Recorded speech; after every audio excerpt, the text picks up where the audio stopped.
Bonjour à toutes et à tous, donc application sur le logarithme népérien.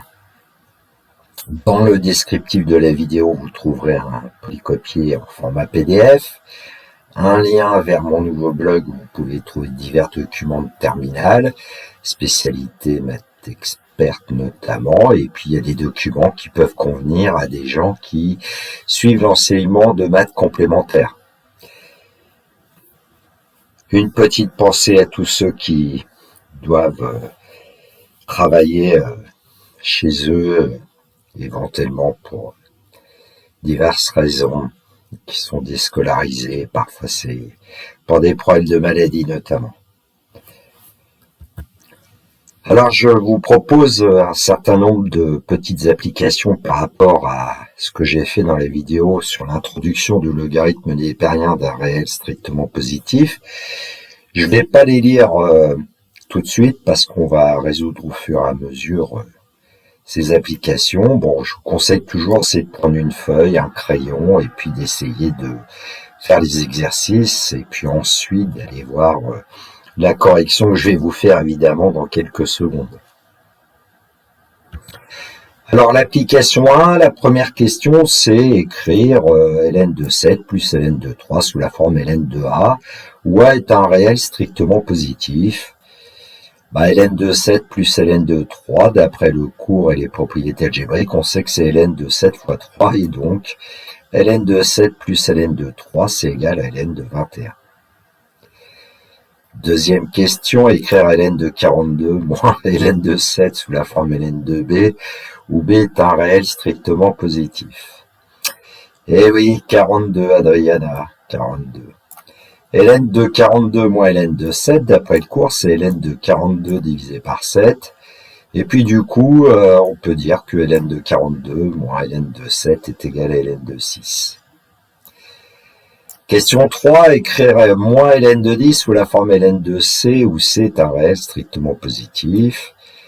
Moins ln de 10, d'après le coup, on sait que c'est ln de 1 dixième. On peut dire aussi que moins ln de 10, c'est ln de 0,1, puisqu'un dixième, c'est 0,1.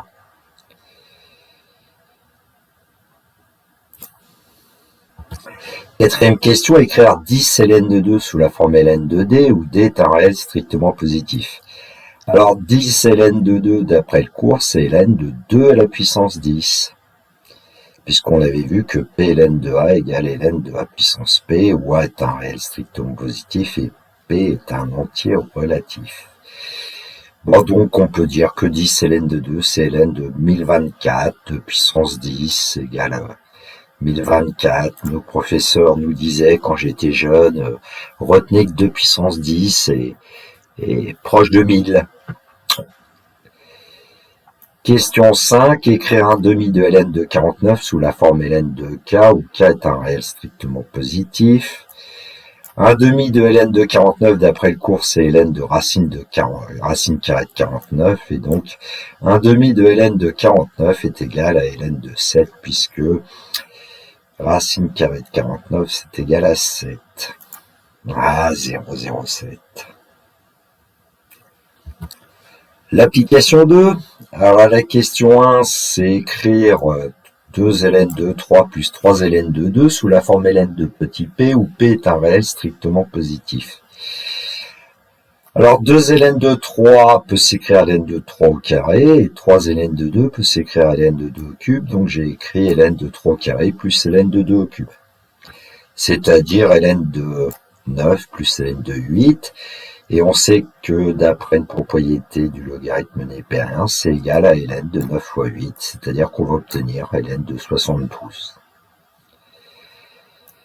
Question 2, écrire 5 ln de 2 moins 2 ln de 5 sous la forme ln de q, où petit q est un réel strictement positif.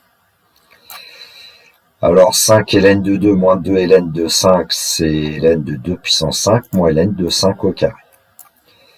Et donc, on obtient ln de 64 moins ln de 25, et d'après une propriété algébrique du logarithme népérien, ça lui donne ln de 64 divisé par 25.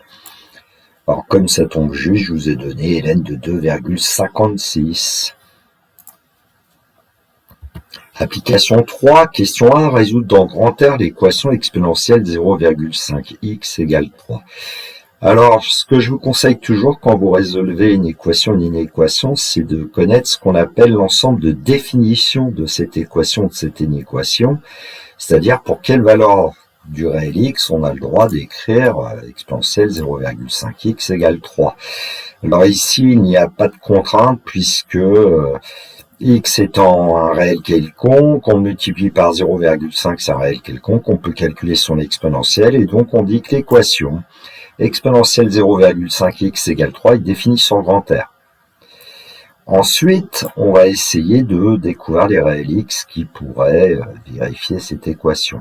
Quand je dis les, c'est le ou plusieurs, une infinité, ou voire 0. Donc, soit un réel x. Alors, exponentielle est 0,5x égale 3.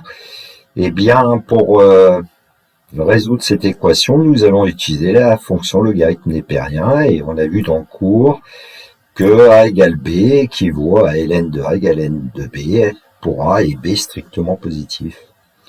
Donc ça va nous donner ln de exponentielle 0,5x égale ln de 3. Et puis ln de exponentielle 0,5x, on sait que c'est 0,5x. Puisque dans le cours, nous avons vu que pour tout réel a, ln d'exponentielle a égale a. Et donc, on obtient 0,5x égale ln de 3. En multipliant par 2, cela équivaut à x égale 2 ln de 3. Alors, on pourrait s'arrêter ici, quasiment.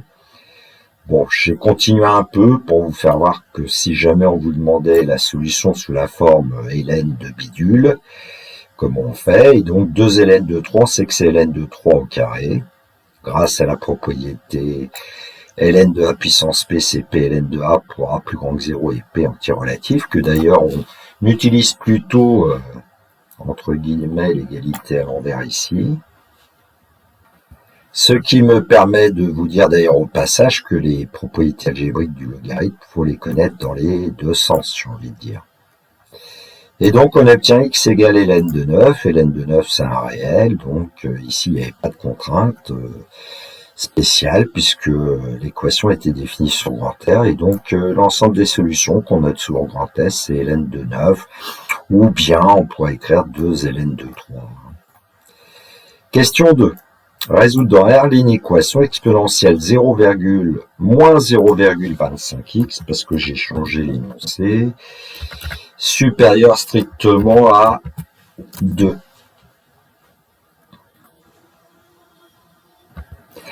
Alors, quel que soit le réel x, on peut calculer, en fait, exponentielle de moins 0,25x, et donc l'inéquation est définie sur grand R. Soit un réel x, qu'est-ce que cela veut dire? Que exponentielle moins 0,25x est plus grand que 2. Cela signifie que ln de exponentielle de moins 0,25x est plus grand que ln de 2.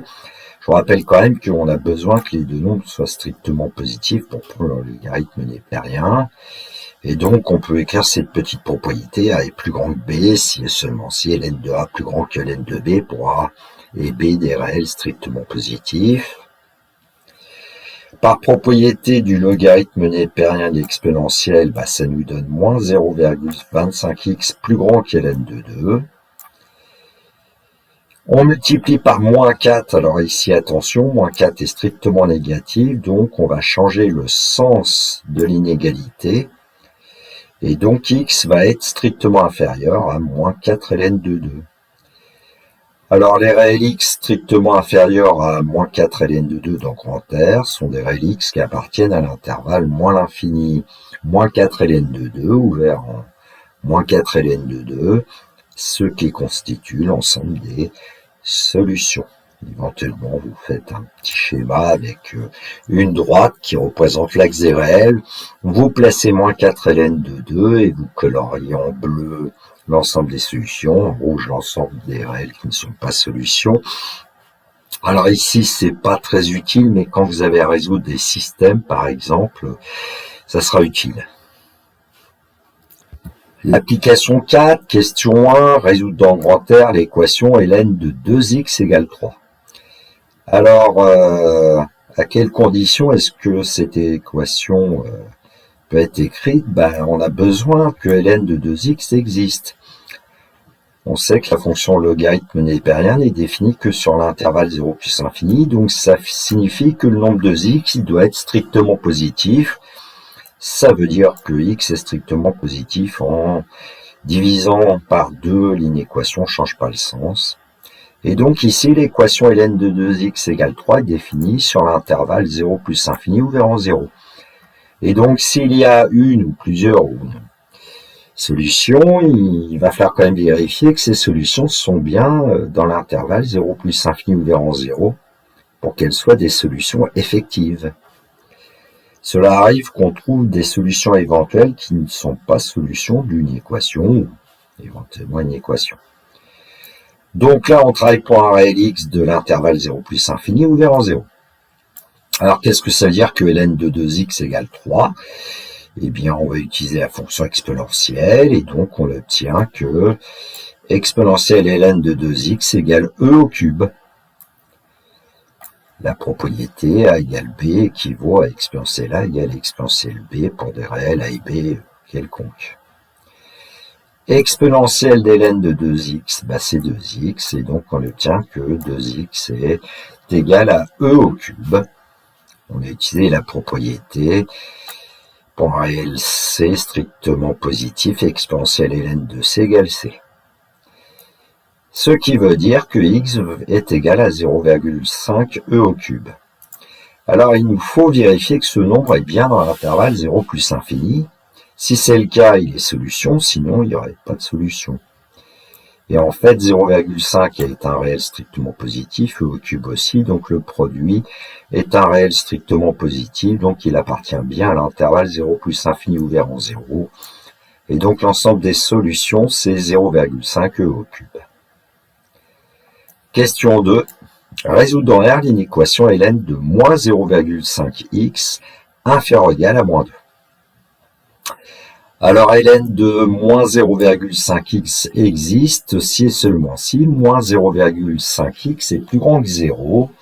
Et en multipliant par moins 2, par exemple, on va obtenir x plus petit que 0.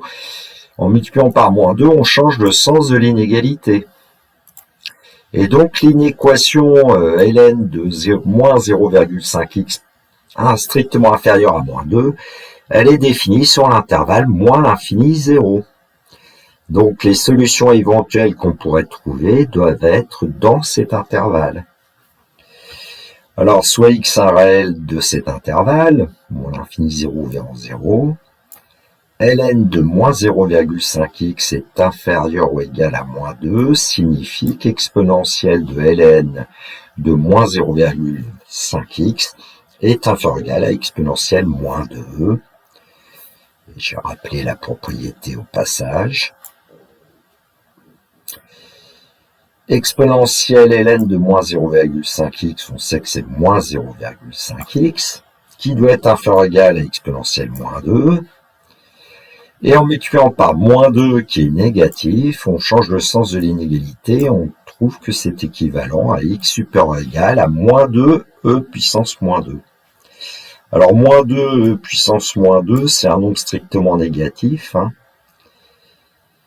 Et comme x doit appartenir à moins l'infini 0, ouvert en 0, et que x doit être supérieur ou égal à moins 2 e puissance moins 2, on va obtenir l'ensemble des solutions qui est moins 2 exponentielle moins 2, 0, fermé en moins 2 exponentielle moins 2, ouvert en 0. L'application 5, premièrement, déterminer le plus petit antinaturel n tel que 3 puissance n soit supérieur ou égal à 10 puissance 9. Alors, ici, il n'y a pas de contrainte, je ne l'ai pas trop indiqué, mais on travaille pour un antinaturel n quelconque. Alors, est-ce qu'il y a des chances pour que 3 puissance n soit supérieur ou égal à 10 puissance 9 ? En fait, 3 puissance n, c'est le terme général d'une suite géométrique de raison 3, et en classe de première, vous auriez dû voir que quand petit n tend vers plus l'infini, 3 puissance n tend vers plus l'infini. Ce qui fait qu'à partir d'une certaine valeur de n, on est sûr que 3 puissance n va être supérieur ou égal à 1 milliard.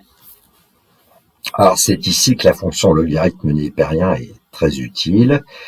Donc deux nombres strictement positifs sont rangés dans le même ordre que leur logarithme, et donc le logarithme de 3 puissance n supérieur ou égal à logarithme de 10 puissance 9. Alors on a vu dans le cours que ln de a puissance p est égal à p ln de a, pour a plus grand que 0 et p entier relatif, et donc ici on peut dire que ln de 3 puissance n est égal à n ln de 3. On obtient ainsi que n ln de 3 doit être supérieur ou égal à 9 ln de 10. Alors j'ai transformé ln de 10 puissance 9 en 9 ln de 10 par la même propriété que je vous ai indiqué ici. En divisant par ln de 3, on va obtenir ln, mais attention, il faut voir quel est le signe de ln de 3. 3 est plus grand que 1, donc ln de 3 est strictement positif. Donc on garde le sens de l'inégalité ici. Alors on avait vu dans la précédente vidéo que ln de 3 est environ égal à 1,1. Alors je vais pouvoir dire que n est supérieur ou égal à 9 ln de 10 divisé par ln de 3. Alors il serait préférable d'utiliser une fraction, c'est pour des problèmes d'écriture que je préfère utiliser ici la notation slash. Alors, de quoi on va avoir besoin? D'une valeur approchée de ce nombre-là. On sait que n est un nombre entier. Et 9 ln de 10 divisé par ln de 3 en prenant une calculatrice, on trouve 18,86. Ce qui veut dire que n doit être supérieur ou égal à 19. Et donc, pour répondre à la question, le plus petit entier naturel n tel que 3 puissance n est supérieur ou égal à 10 puissance 9 et n égale 19. Alors, si on prend une calculatrice, et en calculant 3 puissance 18, on trouve 387 420 489 et 3 puissance 19, 1 milliard 162 261 467. Donc, ça permet quand même de vérifier qu'on n'a pas dit trop de bêtises ici. Alors effectivement, on aurait pu utiliser aussi le fait que la suite 3 puissance n est strictement croissante et que donc à partir du moment où on a ces deux valeurs-là, on peut affirmer qu'effectivement le plus petit antinaturel n tel que 3 puissance n est supérieur ou égal à 10 puissance 9 et n égale 19. Alors l'inconvénient de cette méthode, c'est que parfois si on donne, par exemple, dans le deuxième ordre de l'inéquation, le 10 puissance 9, si on donnait 10 puissance 100, par exemple, ou 1000 ou autre, eh bien, la calculatrice pourrait très bien ne pas nous donner de résultat. Donc, d'où l'intérêt notamment de cette fonction logarithme népérien. Question 2, déterminer le plus petit antinaturel n tel que 0,2 à la puissance n est strictement inférieur à 10 puissance moins 12. Donc ici, on peut prendre petit n antinaturel quelconque, puisqu'il n'y a pas d'interdiction d'écrire 0,2 à la puissance n. Alors, est-ce qu'il y a des chances pour que ça arrive, tout ça? Eh bien, quand on a une suite géométrique du type q puissance n avec q strictement compris entre 0 et 1, cette suite est décroissante et vous devriez savoir que quand n tend vers plus infini, 0,2 puissance n tend vers 0.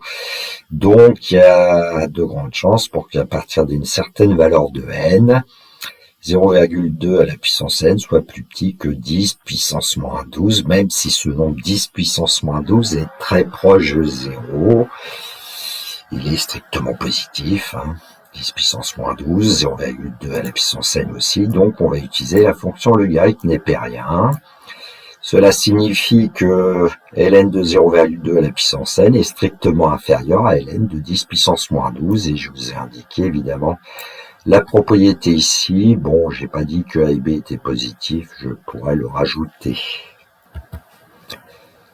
Donc ensuite, on peut dire que c'est équivalent à ln de 0,2 strictement inférieur à moins 12 ln de 10. Alors pourquoi? On sait que ln de 0,2 à la puissance n, c'est n ln de 0,2, puisqu'on sait que ln de a puissance p est égal à p ln de a, pour a un réel strictement positif et p un entier relatif. Et puis ln de 10 puissance moins 12, pour la même raison, c'est moins 12 ln de 10. Ce qui nous donne ensuite, en divisant par ln de 0,2, petit n strictement supérieur à moins 12 ln de 10 divisé par ln de 0,2. Alors pourquoi strictement supérieur alors qu'ici on avait strictement inférieur? C'est parce qu'on a divisé par ln de 0,2 qui est strictement négatif puisque 0,2 est strictement compris entre 0 et 1. Donc ici il faut faire attention, hein. Et donc on change le sens de l'inégalité. Alors je sais que c'était source d'erreur de la part de certains de mes élèves au départ, et c'est aussi pour cela que je vous ai mis toutes les indications que vous voyez en vert sur le côté. C'est pour essayer de pas se tromper en fait. Alors, qu'est-ce qu'on peut dire de ce nombre moins 12 ln de 10 divisé par ln de 0,2? On peut pas simplifier ici, hein. C'est ln de 10 divisé par ln de 0,2. J'avais des élèves qui voulaient simplifier, mais en fait, on ne sait rien sur ln de A divisé par ln de B, hein. Attention. Et donc, ce nombre est proche de 17,17, et comme n est un entier, et qu'on veut que n soit strictement supérieur à ce fameux nombre, moins 12 ln de 10 divisé par ln de 0,2, on trouve n supérieur ou égal à 18. Alors certains pourraient me dire, monsieur, vous auriez pu aussi peut-être essayer de simplifier ln de 0,2, parce que c'est ln de 1 cinquième, qui est égal à moins ln de 5, ce qui fait qu'on aurait pu aussi obtenir ce nombre sous une autre forme. Bon, je ne l'ai pas fait ici. On conclut le plus petit entier naturel n tel que 0,2 puissance n strictement inférieur à 10 puissance moins 12 est n égale 18.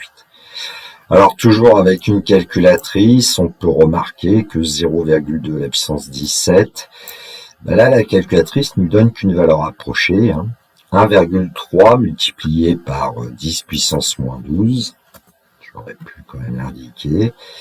Et puis 0,2 à la puissance 18, elle nous donne 2,6 multiplié par 10 puissance moins 13, ce qui fait que, eh bien, on peut évidemment être à peu près convaincu que c'est à partir de n égale 18 qu'on a 0,2 puissance n strictement inférieur à 10 puissance moins 12. Ce nombre est inférieur à 10 puissance moins 12, alors que 0,2 puissance 17, lui, il était supérieur à 10 puissance moins 12. Voilà, en début d'année, j'allais pas plus loin sur les connaissances sur le logarithme népérien, puisque dans les chapitres suivants, il arrivait qu'on l'utilise, et ce que j'ai fait dans la vidéo d'introduction et là dans les applications nous suffisait avant d'étudier plus amplement la fonction logarithme népérien beaucoup plus tard dans l'année. J'espère que cette vidéo vous aura plu. Si c'est le cas, un petit pouce levé m'encourage. Éventuellement un message. Il me reste à vous souhaiter une très belle journée. Prenez bien soin de vous. Que la force soit avec tous les écoliers, collégiens, lycéens, étudiants. J'ai envie de dire du monde entier. Il me reste à vous dire le classique. Au revoir.